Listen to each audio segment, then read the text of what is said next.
Hey everybody, it's Safi and Marco Dish Out on Movies, the only movie review show on YouTube to review movies in terms of food. And it's just Marco here to review Three from Hell. Yes, that's right, I'm finally reviewing this. I've been really busy, so I wasn't able to make either of the screenings that this movie had.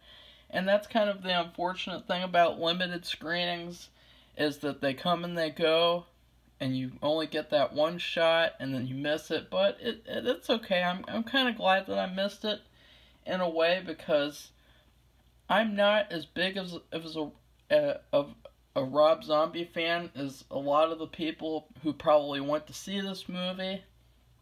I used to really like his remake of Halloween because I loved the effects, and I loved like a lot of the sequences, such as when he kills his sister and he just keeps stabbing her and stabbing her, and it's this great shot and everything. I love the music, and then I love the second Halloween remake. A lot of people don't, but I love how different it is compared to all the other Halloween sequels, and I love how it's actually trying to do something new the whole movie.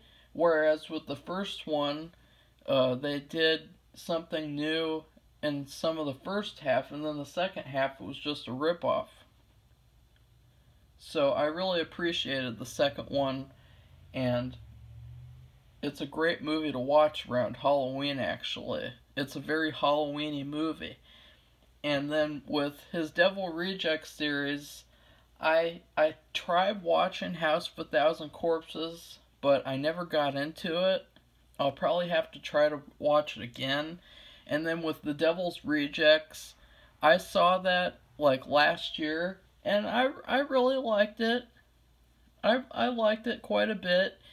I didn't really like how the middle sort of dragged on a little bit, but I still really liked it a lot and loved the originality once again. And so I was really hyped up for this Three from Hell. I've actually met two actors from the movie.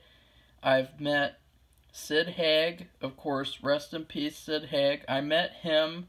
He was very cool. He was very, very cool to meet in real life. And then I also met Bill Moseley, and I talked to him for like 20 minutes. I didn't get a single thing from him, which I'll have to make up for that. And another time when he's at a convention, I'll have to get something from him, because we talked for like 20 minutes. He's such a cool guy. And so I was extremely hyped for this movie, and having those kind of experience with the actors in real life actually enhances those hype trains even more, because you're like excited to see someone you've met on these big movies. And so with this one, I'm very mixed about it. Three from Hell, I'm very mixed about it. I hated the first half. I didn't hate like the plot or the dialogue. I just hated how it was executed.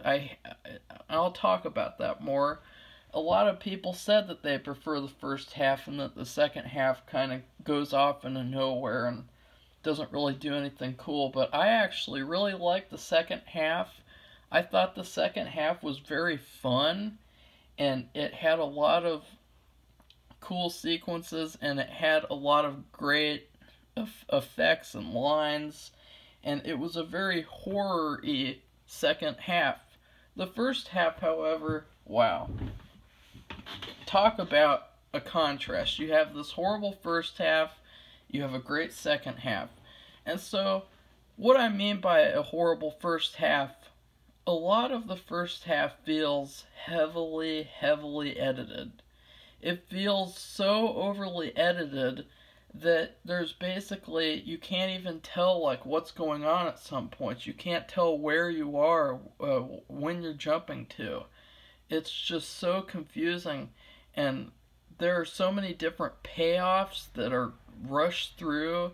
There's so many different random characters who come out of nowhere, and they're just there, and they have to be there or something, And so the first half is a big failure. And there's one sequence in particular that made me audibly upset because it was just so heavily edited to the point of where you couldn't enjoy it. And there was lots of cartoony colors too. There were a lot of green and red and yellows, and those were annoying too because they kind of, this movie did not have as much of a budget as The Devil's Rejects, and to be honest, the second half of the movie I couldn't really tell that, but the first half of the movie it was very apparent to me that the budget was lower because of those cartoony colors, and there was one effect shot. I don't know if it was in the rated version, but there's one effect that has to do with someone's face, and it just looks so fake. It's so incredibly bad, and I expect so much more from Rob Zombie because he does great effects, and I love his gore and blood effects in his movies. And all of his kills, and the second half, so many great kills too. And but there's the sequence, and it's sort of like a fight sequence, I guess you could say, and it cuts back and forth between someone watching this happen and then someone else fighting people or what. I'm not going to spoil it, but they just cut. It is so God, that's got to be like one of the worst things I've seen all year, and it's too bad because you have these good ideas, they're just rushed through. Scenes will begin and then end within the matter of seconds. And so it feels like you're not even watching a movie, you're watching another trailer. There is some stuff that I liked. There's one sequence where Baby is in solitary confinement or in her cell, I can't remember which, and she is hallucinating, seeing something go on outside of her cell, and it's like she's gone so insane that she is like hallucinating this weird stuff going on, and I love that sequence. That was great. I wish that would have happened more throughout the movie. I think that would have been cool, but again, I think Rob might have been a little afraid because they had that in Halloween 2, and to be fair, in Halloween 2 the hallucinations were stupid. As much as I love that movie, if you took the hallucinations out, I would not care. And so, there's also another sequence with a clown, and I'm not going to say which clown, but it's a new clown, and it had a very funny ending, and I loved the whole thing. But then there is another scene, and it is a scene with Sid Haig. And this scene was heavily disappointing. And I don't want to make it seem like I'm ragging on Sid Haig, because I'm not. I'm just ragging on the scene because he has great dialogue, but he sounds very sick to the point of where it's like this is kind of sad to watch. And so what I wish that they would have done was taken out his voice, because that another issue that I wanted to bring up is that this isn't a heavy spoiler. The people interviewing him, they're like documentarians, and this is 1978 or whatever, and they have like this really great camera equipment and recording equipment that they can shoot with, and it looks very high budget for what they could have afforded back then, because if you had any of that high budget stuff, it was from the news stations. They're the ones who had the high budget stuff, and so it would have actually been even more tragic and heartbreaking if their recording equipment stopped working and all you could see was him saying these lines with no words, and he's such a great actor in the face, so that's all you need. You could even put cue cards on, like a silent movie throwback, and that would have been really, really heartbreaking and spooky and sort of cool, a lot cooler than what happened. And that's my suggestion for this movie, because that scene and another thing, Sid Haig is not in the movie very much, and now I understand why, and I'm not going to complain about that because it's not fair to. But I am going to complain about the new character, Richard. I think his name is Richard Blake or Brake. I'll get it right sometime. Maybe I'll do another video with spoilers and I'll talk about I'll say his name right. But Richard plays this guy named Foxy. I'll just settle with that, Foxy. And he just comes up out of nowhere. There's no payoff. There's no build up. He's just there, and that was very, very, very, very.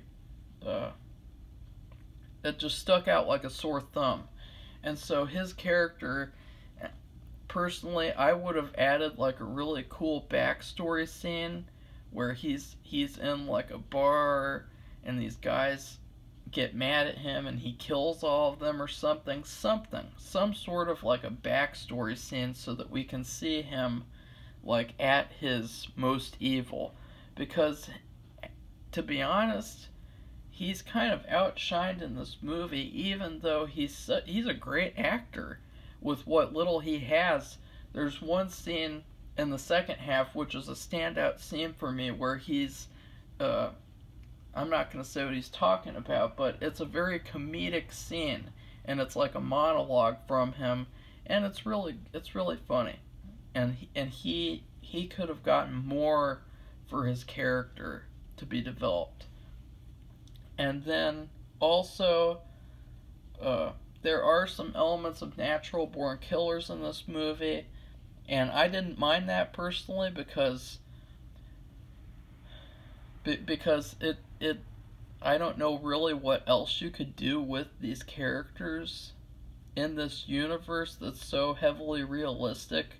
And what they did, that sequence where people are being interviewed about them, I love that sequence. That sequence was very funny, and it was very realistic, unfortunately, with what people say about serial killers, and so, great sequence.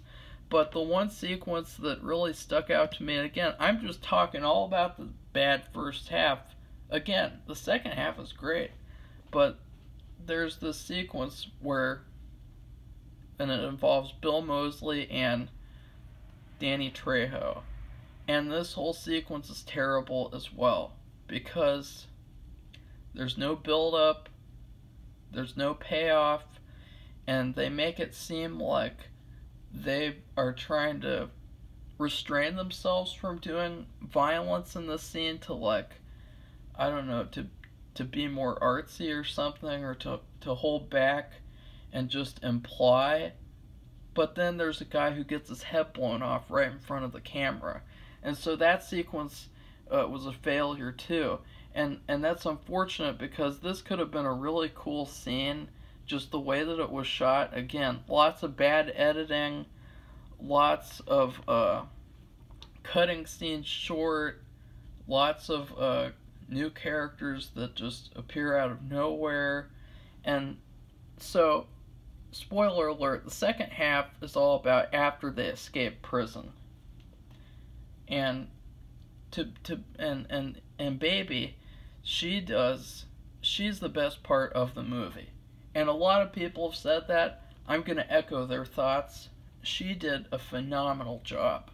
She's the best part of the movie. I loved every minute of her on screen. Every single scene with her on screen was I loved it. And when the second half, they go to Mexico, and there's one scene that I really didn't like, just the way that it was shot and what they decided to do. And basically, they're on this cliff looking at this Mexican town and sort of doing a recon of the place and looking at it through binoculars, But then they do a zoom out, and it turns out that they're literally right in front of the town. And they're looking through binoculars like, yeah, that looks really queer and cheesy, the way that they're so close to the town, and like none of the people in town are looking at them. They're just like all minding their own business, and it's just so weird. So weird. And other than that, the second half of this movie has some great ideas. They aren't executed in the best way, some of them, but for what they did, I liked it a lot. It's a crowd pleaser sort of second half. There's a lot of fun in it. There's a lot of fun violence. There's a lot of comedy, and you really feel like there's chemistry between these three people. But at the same time, I was kind of disappointed that Baby and her being insane, that storyline kind of went nowhere. At one point, it does go somewhere, but then they go to the Mexican town, and her craziness doesn't really affect any more of the plot. And I thought that was unfortunate, because that could have led to some really interesting stuff. And again, Rob Zombie has some great ideas with this movie. I don't think there's one bad idea in this movie besides the editing choices and some of the writing choices in terms of just writing out the scenes, but all his core ideas were great. And so, what I would give this movie is, and now this is going to surprise you, 2 chicken salad sandwiches. And now chicken salad is something I often have in my house with Safi, and what happens a lot of the times is she makes it and it turns out bad because she decided to try a different recipe or not use some of the ingredients, or she forgot, and then there will be another time where it's perfect out of nowhere, and we'll be like, oh my god, just replicate that, just do that next time. And then the cycle will repeat. Well, this movie is a bad chicken salad sandwich and then a great one. And so that's what this movie is. The first one is heavily edited, and with that, I mean the apple slices are cut down to little tiny pieces. The chicken is shredded down to nothing and needs more flavor and is overcooked. And then the second one has big apple chunks, and it has walnuts where you need them, not too many. Has some eggs in there. I like kind of like egg chicken salad mixed. The chicken tastes great and salty and peppery, and so that's what this movie is. The first half, do not like it. If I ever watch this movie again, I'll skip the first half. The second half is very fun and a very good addition to Rob Zombie's filmography. Although I would still say I prefer Halloween 2 and The Devil's Rejects over this.